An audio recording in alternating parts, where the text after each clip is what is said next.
বাংলাদেশ থেকে ইরানের পক্ষে যুদ্ধে যাওয়ার জন্য বিশেষ একটা দল প্রস্তুতি নিচ্ছে। আলহামদুলিল্লাহ, মুসলমানদের পক্ষে মুসলমানদের এরকম ভালোবাসা প্রাণ থাকবে, এটা স্বাভাবিক, আমরাও এটা চাই। ইসরায়েলের বিপক্ষে যুদ্ধ করবে, ইরানের পক্ষে তারা যা দাঁড়াবে, এটা আমাদের জন্য গর্বের। এবং কারা কারা যাচ্ছে, কারা কারা যেতে চাচ্ছে, কিভাবে যাচ্ছে, কি প্রক্রিয়ায় যাবে, তার বিস্তারিত আপনাদেরকে জানাবো। তার আগে বলি, গতকাল প্রবাসী সাংবাদিক ইলিয়াস স্যার বাংলাদেশ সরকারের বিরুদ্ধে বেশ কিছু অভিযোগ তুলেছেন।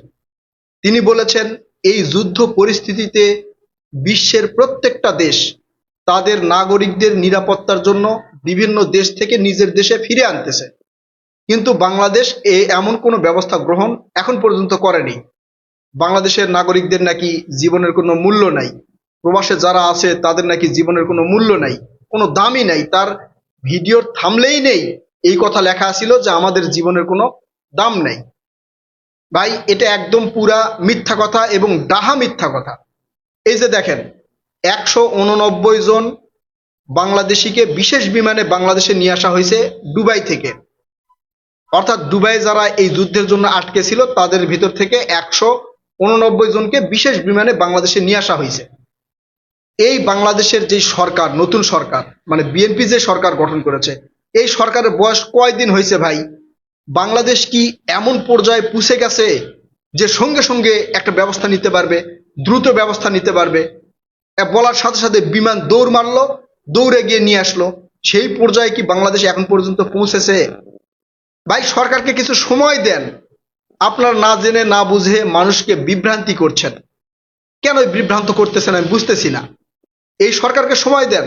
এই সরকার কোনো কাজে যদি ফেল করে, কোনো কাজ যদি সঠিকভাবে না করে, আমরাও তার সমালোচনা করব।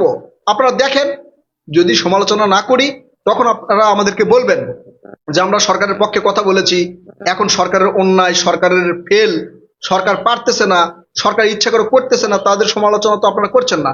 তখন বললেন, এই যে আপনি গতকালই একটা মানে কথা ছড়াই দিলেন, আপনার তো অনেক ফলোয়ার্স, ভিউয়ার্স, আপনি কথা বলার সাথে সাথে সেগুলো ছড়ায় যায়, মানুষজন সেগুলো বিশ্বাস করে, আমাদের ভিডিওগুলো অতটা ছড়ায় না। আপনি বললেন বাংলাদেশ সরকার কোনো ব্যবস্থা নেয়নি, কিন্তু এই যে পত্রিকায় প্রকাশ হয়েছে 189 জন বাংলাদেশিকে বাংলাদেশে ফেরত নিয়ে আসছে বাংলাদেশ সরকার। এছাড়াও যে কোনো দেশের নাগরিক বা প্রবাসী ভাই বোনেরা যদি বলে যে আমরা বাংলাদেশে ফিরে যেতে চাই, তাহলে বাংলাদেশ বিশেষ ব্যবস্থা গ্রহণ করবে। বাংলাদেশের বর্তমান সরকার তারেক রহমান স্যার বলছেন বিশেষ ব্যবস্থা গ্রহণ করবে। এই পর্যন্ত আপনারা সোশ্যাল মিডিয়া বা গণমাধ্যমে কোনো জায়গায় দেখছেন যে প্রবাসী বাঙালি ভাইরা বাংলাদেশে আসার জন্য আকুতি মিনতি করছে? দেখেছেন? দেখেন নাই। আপনারা দেখেছেন কি মিসাইল মাথার উপর দিয়ে যাচ্ছে, বাঙালি সেগুলো হচ্ছে ভিডিও করতেছে এবং ভিডিও করে দিক নির্দেশনা দিচ্ছে যে মিসাইল ওখানে যাও, ওখানে যাও। তারা হাসি উল্লাস করতেছে, তারা মশকরা করতেছে। এখন পর্যন্ত কোনো প্রবাসী ভাই বলেনি যে আমরা সাহায্য চেয়ে সাহায্য পাই নাই। তাহলে আপনারা এই মিথ্যা কথা কেন ছড়াচ্ছেন ইলিয়াস স্যার, পিনাকি ভট্টাচার্য স্যার আর আপনি? এই নির্বাচনের পর থেকে, নির্বাচনের আগে থেকেই, কিন্তু এই নির্বাচনের পর থেকে বিভিন্ন ধরনের বিভ্রান্তিমূলক বক্তব্য দিচ্ছেন, যেটা দেশের জন্য ক্ষতিকর। আপনারা এই সরকারকে সময় দেন, একটু সময় দেন, কি করে না করে সময় দেন। নির্বাচনে যে প্রতিশ্রুতি দিয়েছিল সেই প্রতিশ্রুতি কিন্তু বাস্তবায়ন করতেছে। ফ্যামিলি কার্ড দেওয়া আলহামদুলিল্লাহ শুরু করতেছে 10 তারিখ থেকে। আবার এই যে দেখেন কৃষি কার্ড, কৃষি কার্ডও কিন্তু মোটামুটি যে 9টা উপজেলা থেকে শুরু করতেছে প্রাথমিকভাবে পরীক্ষামূলক। তো করতে দেন রে ভাই, একটু সময় দেন। মানে বসার সাথে সাথে 1 মাসও হয় নাই।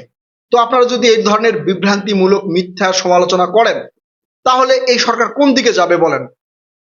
এই সরকার ক্ষমতায় বসার পর থেকে আপনাদের বিরুদ্ধে কোনো ব্যবস্থা নেয় নাই, আপনাদেরকে বলে নাই যে আপনারা সমালোচনা করেন না, আপনাদের পেজ বন্ধ করে দিবে, আপনাদের ইউটিউব চ্যানেল বন্ধ করে দিবে, এটা কিন্তু বলে নাই, এখন পর্যন্ত বলে নাই। আপনারা বারবার বাংলাদেশের সেনাবাহিনীকে নিয়ে কথা বলছেন।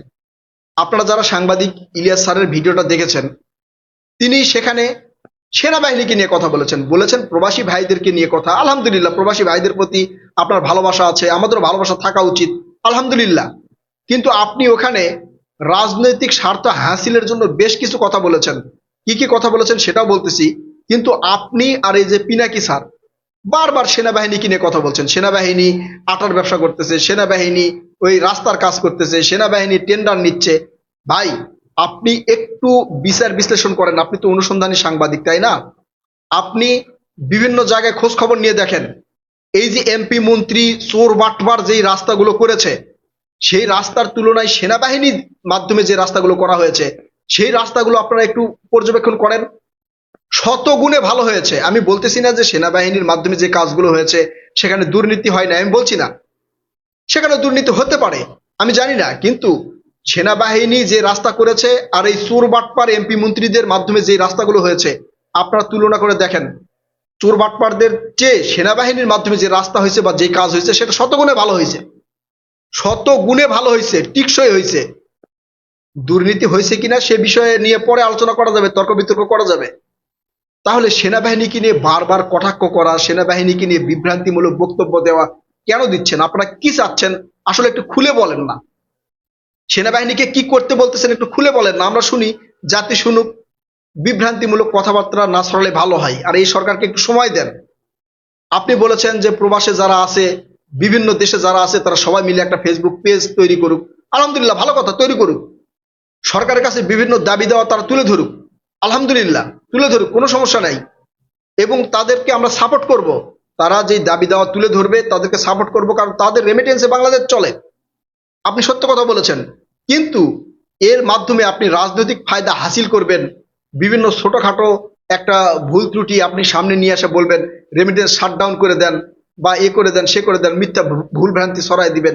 এটা তো করলে ভাই বাংলাদেশের ক্ষতি হবে, আপনি তো তাহলে তো বাংলাদেশের ভালো চাচ্ছেন না। এটা খুবই জঘন্যতম কাজ হবে। আর আপনারা এই যে বাংলাদেশের সেনাবাহিনীকে নিয়ে যে ধরনের কটাক্ষমূলক কথাবার্তা বলতেছেন, এগুলো বললেন না ভাই, এগুলো বললেন না। কারণ বাংলাদেশের সেনাবাহিনী 5 আগস্ট থেকে এখন পর্যন্ত এমন কোনো বাজে কাজ করেনি যেটা বাংলাদেশের সার্বভৌমত্ব বা বাংলাদেশের জনগণের বিরোধী। একটা কাজও করেনি, আপনারা দেখাতে পারবেন না। আপনারা বলেন বিডিআর বিদ্রোহ, আপনারা বলেন যে সেনাবাহিনী গুলি করেছে। ভাই, একজন যদি ক্ষমতায় থাকে একটা রাজনৈতিক দল, তার আদেশ নির্দেশ কিভাবে মানে প্রশাসন, সেটা আপনারা ভালো করে জানেন। তো এগুলো নিয়ে তো আপনাদের বুঝাতে হবে না। আপনারা বারবার একই কথা তুলছেন, মিথ্যা বিভ্রান্তিমূলক কথা ছড়াচ্ছেন। এগুলো ছড়ায় না ভাই, আমাদের ভিডিও অতটা ছড়ায় না, বিধায় আপনারা যে কথাগুলো বলেন সেটা সাধারণ জনগণ বিশ্বাস করে, অনেকে বিশ্বাস করে। আপনাদের ফ্যান ফলোয়ার্স গুলো আপনাদেরকে অন্ধের মতো বিশ্বাস করে। করুক, ভালো কথা, আপনাদের জনসমর্থন আছে, আপনাদেরকে মানুষ ভালোবাসে, আমরাও ভালোবাসি। আমি আপনাদেরকে স্যার বলি, আমি সবাইকে স্যার বলি, কারণ আপনাদের ভিডিও দেখে আমরা অনুপ্রাণিত হই, আমি কথা বলি। কিন্তু আপনারা যদি বিভ্রান্তির দিকে বাংলাদেশকে নিয়ে যান, তাহলে আপনাদের দেখে কিভাবে অনুপ্রাণিত হব বলেন? সত্য কথা বলেন। এই সরকারের ভুল ভ্রান্তি তুলে ধরেন, এই সরকারকে সঠিক পথে রাখতে বিরোধী দলের ভূমিকা পালন করেন, সমস্যা নাই। এগুলো না করে আপনারা কি করতেছেন? ইরানে হামলা কেন? বিএনপি জবাব চাই। খামেনি মরলো কেন? বিএনপি জবাব চাই। তো ভাই, আপনারা তাহলে যুদ্ধের জন্য প্রস্তুতি নেন, ইরানে যা যুদ্ধ করেন। কারণ বিএনপি তো ইরানে হামলা করে নাই, তাই না, যে এই বিএনপি জবাব দিবে? আপনারা বলছেন যদি ইরানের উপর হামলা মানে অব্যাহত থাকে, তাহলে লাগাতার কর্মসূচি দিবেন বাংলাদেশে। কেন ভাই?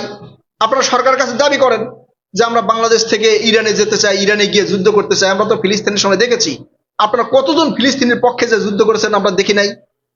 তো এইরকম রাজনৈতিক ফায়দা হাসিলের জন্য আপনারা একটা করে বক্তব্য দিবেন, একটা করে কথা বলবেন, এগুলো বললেন না। এই সরকারকে সময় দেন। এই সরকার যদি ভুল পথে যায়, আমি বললাম আমিও সমালোচনা করব, তবে সময় দিতে হবে। এই যে 16-17 বছরের ভঙ্গুর অর্থনীতি মাথায় নিয়ে, বিলিয়ন বিলিয়ন ডলারের ঋণ মাথায় নিয়ে এই সরকার ক্ষমতায় বসছে, কতটুকু সফল হবে আমি জানি না। তারপরে যদি তাদের ভুল ত্রুটি হয়ে থাকে আমরা কথা বলবো, এখন বিভ্রান্তি ছড়ায়েন না। আর বাংলাদেশ থেকে যারা যুদ্ধে যেতে চাচ্ছেন, বলেন, বলেন। আপনারা তো এই পর্যন্ত কেউ বলেন নাই যে আমরা ইরানের পক্ষে যা যুদ্ধ করব, কেউ তো বলেন নাই ভাই। আপনারা তো সেইভাবে একবারে প্রতিবাদমূলক তীব্র নিন্দাও তো জানান নাই। এই জামাত এনসিপির পক্ষ থেকে তো জানানো হয় নাই, তীব্র নিন্দা জানানো হয় নাই। মানে কিভাবে পোস্ট করেছেন জামাতের আমির ডক্টর শফিকুর রহমান স্যার, সেটা কিন্তু আমরা দেখেছি। এগুলো বিভ্রান্তিমূলক কথা ছড়ায়েন না। আপনারা কেউ যাবেন না, আমি জানি ইরানের পক্ষে আপনারা যুদ্ধে কেউ যাবেন না, কিন্তু আপনারা রাজনৈতিক ফায়দা হাসিলের জন্য বাংলাদেশে বিক্ষোভ করবেন, ওই গাড়ি ঘোড়া বন্ধ করে দিবেন, ওই রাস্তা চলাচল বন্ধ করবেন, সাধারণ জনগণকে বিভ্রান্তি করবেন। এটা হচ্ছে মূল কথা, ঠিক আছে? তো যাক, প্রিয় দর্শক, আসলে আমি যেটা বলেছিলাম যে বাংলাদেশ থেকে যুদ্ধে যাবে, যাবে না, এগুলো হচ্ছে তাদের মৌখিক কথা। এটা মৌখিক কথা, যাবে না ভাই। এরা রাজনৈতিক ফায়দা হাসিলের জন্য মানে কাজ করতেছে। অন্য কোনো কাজে না। তো প্রিয় কলিজার ভাই ও বোনেরা, সার্বিক পরিস্থিতি নিয়ে আপনারা আপনাদের মূল্যবান মতামত কমেন্ট করে জানাবেন। কথা হবে নতুন কোনো ভিডিওতে ইনশাল্লাহ। ততক্ষণ পর্যন্ত ভালো থাকবেন। আল্লাহ হাফেজ।